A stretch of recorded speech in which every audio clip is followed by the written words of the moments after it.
નમસ્કાર. દિવસભરના તાજા સમાચારોમાં તમારું સ્વાગત છે.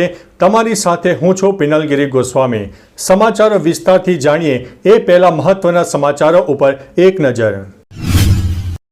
નમસ્કાર મિત્રો. આજે તારીખ 27 ફેબ્રુઆરી 2025 છે. ત્યારે મહત્વની હેડલાઇન્સ ઉપર નજર નાખીએ તો 2 વાર હેલ્મેટ વિના ઝડપાયા તો થશે લાયસન્સ રદ. વાત છે સુરત શહેર પોલીસની. ત્યારે આગળ વાત થશે રાજ્યના 6.83 લાખથી વધુ વિદ્યાર્થીઓની સરકારે કરી છે મદદ. ત્યારે વાત થશે 11 વર્ષ બાદ હત્યાનો આરોપી અંતે ઝડપાઈ ગયો છે. આગળ વાત થશે 27 ફેબ્રુઆરી સુધી 8 ટ્રેનો કેન્સલ થઈ રહી છે. ત્યારે વાત થશે બાળકી અપહરણ બાદ મળી આવતા માતા ધ્રુસકે ને ધ્રુસકે રડી પડી. ત્યારે આગળ વાત થશે બુલેટ ટ્રેન પ્રોજેક્ટને લઈને મોટી અપડેટ સામે આવી છે. આગળ વાત થશે મંત્રીના પુત્ર સામે ફરિયાદ દાખલ કરવામાં આવી છે. ત્યારે વાત થશે સીસીટીવીની નજર હેઠળ વિદ્યાર્થીઓ આપશે બોર્ડની પરીક્ષા. ત્યારે વાત થશે શું ગોવિંદાના છૂટાછેડા થઈ ગયા છે, દંપતીની આવી છે પ્રતિક્રિયા. ત્યારે વાત થશે ડીજીપી વિકાસ સહાયનો સપાટો, 3 પીઆઈ અને પીએસઆઈની તાત્કાલિક બદલી કરવામાં આવી છે. ત્યારે વાત થશે રત્ન કલાકારોને મોજ પડી જશે. આગળ વાત થશે ઘઉં ખાવાથી લોકોને ટાલ પડી ગઈ છે. વાત છે મહારાષ્ટ્રની. ત્યારે આગળ વાત થશે ગુજરાતના વાતાવરણને લઈને મોટી આગાહી વ્યક્ત કરવામાં આવી છે. હવે મિત્રો સમાચારો વિસ્તારથી. હવામાન નિષ્ણાતોના મતે રાજ્યમાં સામાન્ય પવન ફૂંકાઈ રહ્યા છે. 28 તારીખ સુધીમાં પવનની ગતિમાં કોઈ વધારો થવાના સંકેત નથી, પરંતુ પવનની સ્પીડ વધી શકે છે. આ સાથે 28 થી 1 માર્ચ સુધી પવનની દિશા 22 કિલોમીટર પ્રતિ કલાકની રહી શકે છે. હવે મોટાભાગના વિસ્તારોમાં ઝાકળ જોવા મળશે નહીં. જોકે કચ્છ અને સૌરાષ્ટ્રના દરિયાકાંઠાના વિસ્તારો અને ઉત્તર ગુજરાતમાં 28 ફેબ્રુઆરી સુધી થોડું સામાન્ય ઝાકળ પણ જોવા મળી શકે છે. મિત્રો અન્ય મહત્વના સમાચારની વાત કરીએ તો ઘઉં ખાવાથી લોકોને ટાલ પડી ગઈ. મહારાષ્ટ્રના બુલડાણામાં લોકોના અચાનક ટાલ પડવા અંગે પદ્મશ્રી ડોક્ટર હિંમતરાવ બાવસ્કરે ખુલાસો કર્યો છે કે સરકારી રાશનની દુકાનોથી મળતા ઘઉંના કારણે આ સમસ્યા થઈ રહી છે. બાવસ્કરના મતે ઘઉંમાં સેલેનિયમની માત્રા વધુ હોય છે અને તેનું સેવન કરવાથી લોકોના વાળ ઝડપથી ખરી રહ્યા છે. તપાસમાં જાણવા મળ્યું છે કે પંજાબ અને હરિયાણાથી આવતા ઘઉંમાં સ્થાનિક ઘઉં કરતાં 600 ગણું વધુ સેલેનિયમ હોય છે.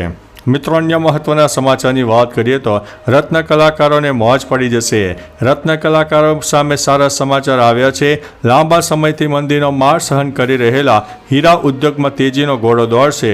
વિશ્વમાં જ્વેલરીની માંગ વધતા હવે હીરા ઉદ્યોગમાં ફરી એકવાર તેજીના દિવસો જોવા મળશે. ફરીથી રફ ડાયમંડની માંગમાં વધારો થયો છે. આથી હવે રત્ન કલાકારો માટે હીરા બજારમાં નવી તકો ઊભી થશે. હીરા બજાર ફરીથી ધમધમી ઉઠશે. મિત્રો અન્ય મહત્વના સમાચારની વાત કરીએ તો ડીજીપી વિકાસ સહાયનો સપાટો, 3 પીઆઈ અને પીએસઆઈની તાત્કાલિક બદલી. રાજ્યના પોલીસ વડા વિકાસ સહાયે આ બદલીઓને જાહેર હિતમાં લેવાનો નિર્ણય ગણાવ્યો છે. પોલીસ તંત્રમાં ભ્રષ્ટાચાર અને ગેરરીતિ આચરનારા કોઈપણ અધિકારીને બક્ષવામાં નહીં આવે. જેમાં AM Patel PI LCB Amreli, Kutch પશ્ચિમ ભુજ ખાતે બદલી થઈ. AM Parmar PI cyber crime Amreli, Vadodara શહેર ખાતે બદલી. કુસુમબેન પરમાર પીએસઆઈ LCB અમરેલી, વડોદરા ગ્રામ્ય ખાતે બદલી કરવામાં આવી છે.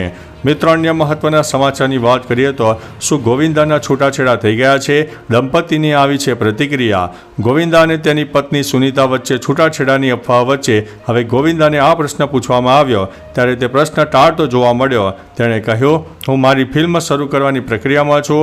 ગોવિંદાના મેનેજર શશી સિંહાએ કહ્યું કે પરિવારના કેટલાક સભ્યો આપેલા નિવેદનોને કારણે દંપતી વચ્ચે કેટલાક મુદ્દાઓ ઊભા થયા છે, પરંતુ તેનાથી વધુ કાંઈ જ નથી. જોકે સુનીતાએ હજુ સુધી કોઈ પ્રતિક્રિયા આપી નથી. મિત્રો અન્ય મહત્વના સમાચારની વાત કરીએ તો સીસીટીવીની નજર હેઠળ વિદ્યાર્થીઓ આપશે બોર્ડની પરીક્ષા. દર વર્ષની સરખામણી આ વર્ષે બોર્ડની પરીક્ષા થોડા દિવસ પહેલાં શરૂ થઈ ગઈ છે. ત્યારે વિદ્યાર્થીઓ શાંતિપૂર્ણ માહોલમાં પરીક્ષા આપી શકે અને માર્ગદર્શન મેળવી શકે તે માટે હેલ્પલાઇન નંબર અગાઉથી જાહેર કરવામાં આવ્યો છે. આ વર્ષે દરેક કેન્દ્ર પર સીસીટીવીને મોનિટર કરવા માટે એક વ્યક્તિ પરીક્ષા સમય સતત નજર રાખશે. ધોરણ 12 વિજ્ઞાન પ્રવાહની પરીક્ષામાં 1,11,384 વિદ્યાર્થીઓ પરીક્ષા આપી રહ્યા છે. મિત્રો અન્ય મહત્વના સમાચારની વાત કરીએ તો મંત્રીના પુત્ર સામે ફરિયાદ. રાજ્ય સરકારના મંત્રી ભીખુભાઈ પરમાર અત્યારે વિવાદમાં સપડાયા છે. એક યુવકને મારવાના કેસમાં મંત્રી ભીખુસિંહ પરમારના પુત્ર સામે આખરે ફરિયાદ દાખલ થઈ છે. મારામારી કેસમાં મંત્રીના પુત્ર સામે ફરિયાદ નોંધાઈ.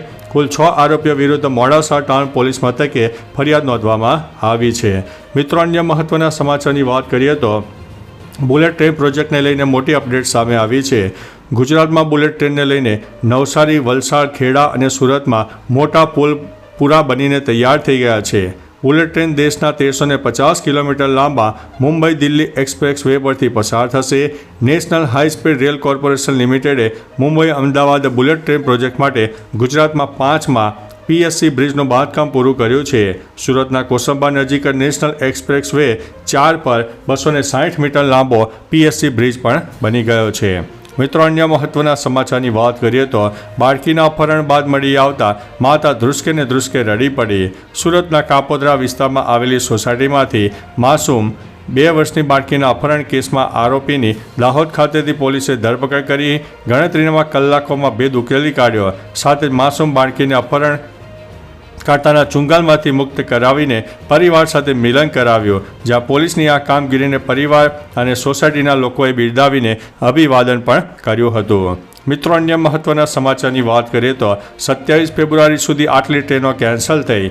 ભારતીય રેલવે દ્વારા પ્રયાગરાજમાં મહાકુંભમાં કરોડો યાત્રી દર્શન પવિત્ર કરવા માટે પહોંચી રહ્યા છે.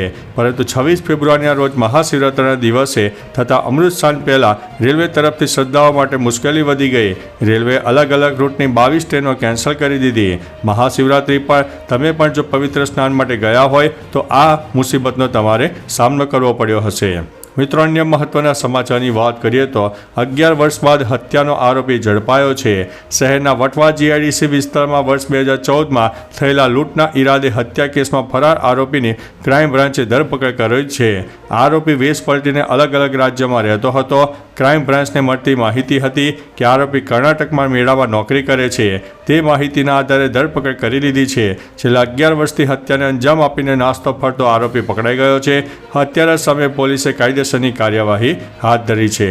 મિત્રો, અન્ય મહત્વના સમાચારની વાત કરીએ તો રાજ્યના 6.83 લાખથી વધુ વિદ્યાર્થીઓની સરકારે મદદ કરી છે. કેન્દ્ર સરકાર દ્વારા SSC પછીના અભ્યાસક્રમોમાં અભ્યાસ કરતા આદિજાતિના વિદ્યાર્થીઓ કે જેઓની માતા પિતાની વાલીની વાર્ષિક આવક 2.5 લાખ સુધીની હોય તેઓને આ યોજના હેઠળ 75-25ના રેશિયો મુજબ પોસ્ટ મેટ્રિક શિષ્યવૃત્તિ ચૂકવવામાં આવે છે.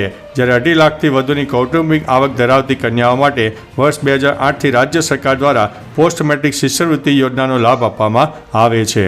મિત્રો, અન્ય મહત્વના સમાચારની વાત કરીએ તો 2 વાર હેલ્મેટ વિના ઝડપાયા એટલે લાયસન્સ રદ થશે. સુરત શહેર પોલીસ અને ટ્રાફિક વિભાગ દ્વારા ખાસ ડ્રાઈવ હાથ ધરવામાં આવી હતી. જેમાં 10 દિવસમાં 58,000થી વધુ લોકોને 2 કરોડ 90 લાખથી વધુનો દંડ ફટકારવામાં આવ્યો છે. પોલીસ દ્વારા દિવસ રાત ડ્રાઈવ શરૂ કરવામાં આવી રહી છે અને નિયમનો ભંગ કરતા વાહન ચાલકોને દંડ ફટકારવામાં આવી રહ્યો છે. જોકે હવે પોલીસે 2 વારથી વધુ હેલ્મેટ વિના ઝડપાશે તો તેવા લોકોનું લાયસન્સ સીધું રદ કરવું પડશે તેવી પણ માહિતી આપી દીધી છે. તો ચાલો મિત્રો, ફરીથી દેશ અને દુનિયાના સુપરફાસ્ટ સમાચાર લઈને મળતા રહીશો. ત્યાં સુધી અમને રજા આપશો. નમસ્તે.